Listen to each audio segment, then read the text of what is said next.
kawan-kawan. Heran ya melihat saya hanya kepalanya saja. Nah, sekarang sudah lengkap. Ternyata tubuh kita terdiri dari bagian-bagian. Ada kepala, ada badan, ada tangan dan juga kaki. Nah, sekarang apakah pada tumbuhan juga memiliki bagian-bagian? Tumbuhan di sekitar kita beraneka ragam. Ada tumbuhan yang besar dan ada tumbuhan yang kecil. Ada tumbuhan berbunga dan ada tumbuhan yang tidak berbunga. Tumbuhan yang tidak berbunga tidak memiliki bunga, buah, dan biji. Sedangkan tumbuhan berbunga pada umumnya memiliki bagian-bagian akar, batang, daun, bunga, dan buah. Nah, ternyata tumbuhan juga memiliki bagian-bagian. Sekarang kita bahas satu persatu. Dimulai dari akar. Akar tumbuhan merupakan bagian yang sangat penting. Walaupun struktur akar bervariasi dalam perkembangannya, tetapi pada dasarnya hanya ada dua jenis akar, yaitu akar serabut dan akar tunggang. Akar terdiri dari beberapa bagian, yaitu rambut akar. Gunanya untuk menyerap air dan mineral dari tanah ke tumbuhan, serta tudung akar berfungsi untuk melindungi akar saat menembus tanah. Fungsi utama akar ada 3. Pertama, sebagai penambat untuk melekatkan diri pada tempat tumbuhnya. Kedua, adalah sebagai penyerap air dan unsur hara dari lingkungannya. Ketiga, tempat penyimpanan makanan cadangan pada jenis tanaman tertentu, misalnya tanaman singkong, tanaman wortel, dan ubi jalar.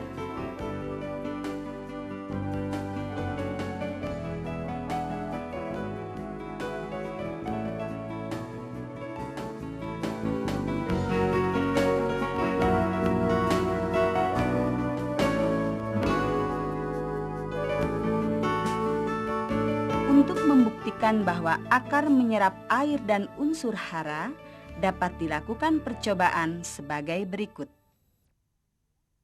Ambillah satu pohon pacar air lengkap dengan akarnya. Cucilah akarnya sampai bersih. Kemudian rendamlah dalam larutan yang telah diberi zat pewarna merah.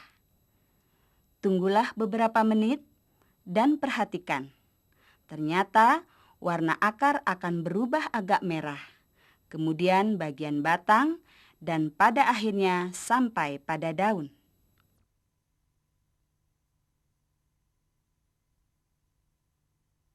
Nah, kawan-kawan, ternyata betapa pentingnya ya peranan akar bagi tumbuhan. Apakah tumbuhan tanpa akar bisa hidup? Ya tentu tidak. Sekarang mari kita lanjutkan pembahasan berikutnya, yaitu batang. Pada umumnya, batang terletak di atas tanah. Batang tumbuhan ada 3 jenis, yaitu pertama, batang basah. Batang basah ini memiliki batang yang lunak dan berair, misalnya lengkuas dan jahe. Kedua, batang berkayu. Batang ini memiliki kambium di samping pembuluh kayu dan pembuluh tapis. Pertumbuhan kambium ke arah dalam membentuk kayu, sedangkan keluar membentuk kulit. Akibat pertumbuhan kambium, batang bertambah besar. Contohnya, pohon jati, pohon jambu, pohon rambutan, dan pohon mangga. Ketiga adalah batang rumput yang mempunyai ruas-ruas yang nyata dan sering berongga, misalnya tanaman padi dan rumput-rumputan. Batang berfungsi sebagai tempat tumbuh daun, bunga, dan buah. Batang juga berfungsi sebagai pengangkut air dan mineral dari akar ke daun, serta mengangkut hasil fotosintesis dari daun ke akar.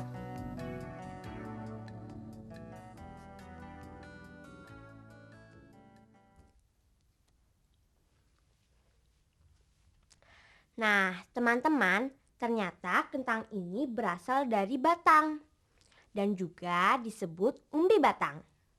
Sekarang, mari kita lanjutkan pembahasan bagian tumbuhan berikutnya, yaitu daun.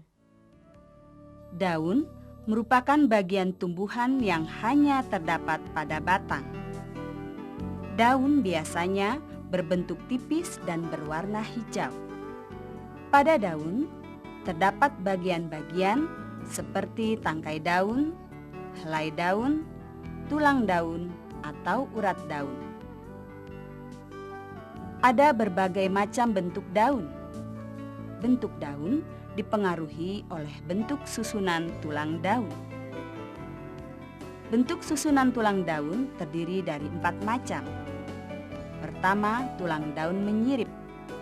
Susunannya seperti sirip-sirip ikan.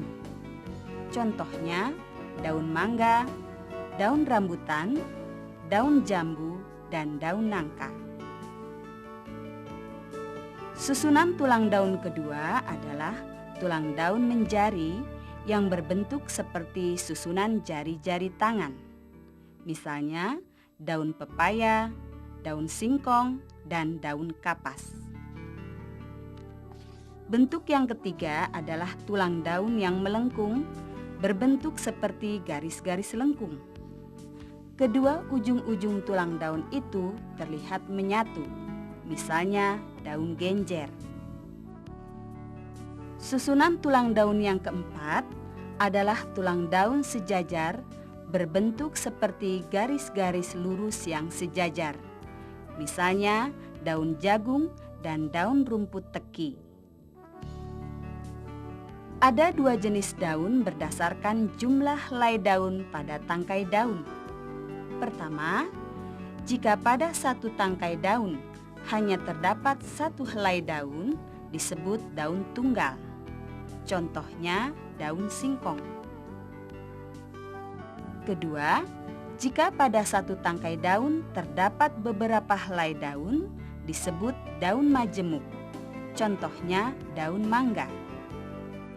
Daun berfungsi mengambil zat gas CO2 dari udara, sehingga daun berperan penting pada pengolahan makanan. Juga berfungsi pada penguapan dan pernafasan.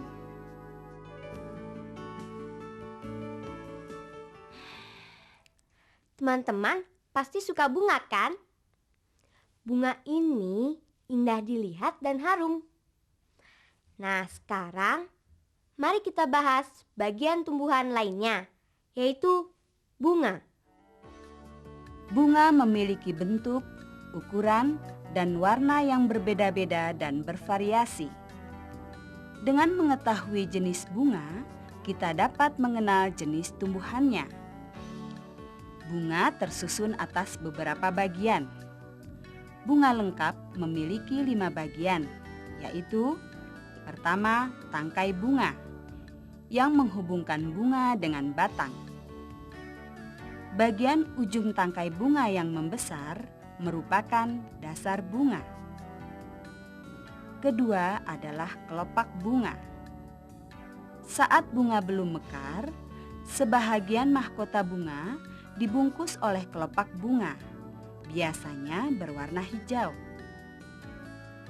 Ketiga, mahkota bunga merupakan perhiasan bunga.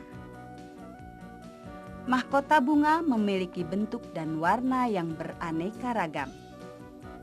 Keindahan bunga ditentukan oleh mahkota bunga. Keempat, di dalam mahkota bunga terdapat bagian bunga yang bentuknya seperti benang yang disebut benang sari. Benang sari merupakan alat kelamin jantan pada bunga. Bunga ada yang benang sarinya banyak dan ada yang sedikit. Kelima adalah putik yang terletak di bagian tengah dan agak besar. Putik merupakan alat kelamin betina pada bunga. Tidak semua bunga memiliki kelengkapan bunga. Misalnya bunga kelapa dan salak yang tidak memiliki mahkota bunga. Dikatakan bunga sempurna apabila dalam satu tangkai bunga memiliki putik dan benang sari. Contohnya bunga jambu air, bunga belimbing, dan bunga rambutan.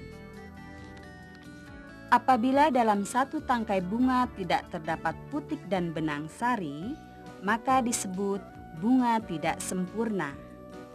Contohnya bunga salak, bunga jagung, dan bunga melinjo.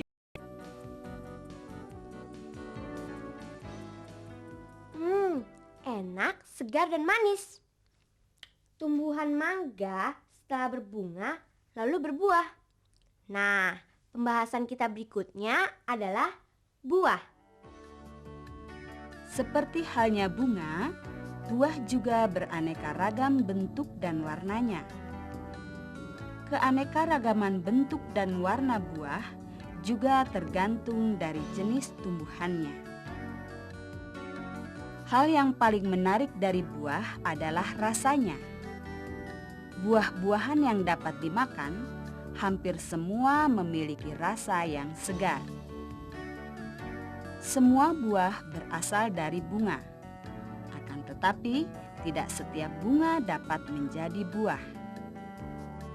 Bunga-bunga sebelum menjadi buah mengalami proses penyerbukan terlebih dahulu, yaitu jatuhnya serbuk sari ke kepala putik. Dan setelah terjadi penyerbukan akan dilanjutkan dengan proses pembuahan, yaitu meleburnya sel-sel kelamin jantan dan sel-sel kelamin betina. Dari hasil pembuahan tersebut, terbentuklah biji yang dilindungi oleh daging buah. Buah terdiri dari kulit, daging buah, dan biji. Kulit buah merupakan bagian paling luar. Daging buah adalah bagian buah yang biasanya dimakan. Biji pada buah biasanya terdapat di tengah-tengah buah.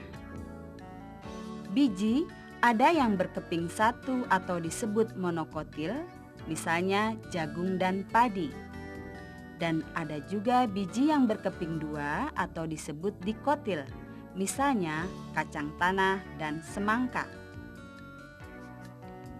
Biji merupakan alat perkembangbiakan tumbuhan berbunga. Jika kamu memakan rambutan, tentu bijinya tidak ikut dimakan, bukan?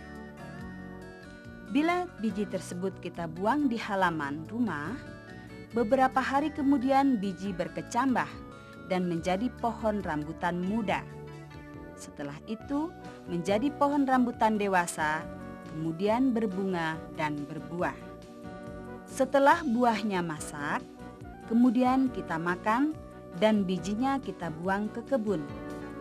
Lama-kelamaan, biji itu tumbuh menjadi kecambah, tumbuhan muda, dewasa, dan berbuah. Begitu seterusnya.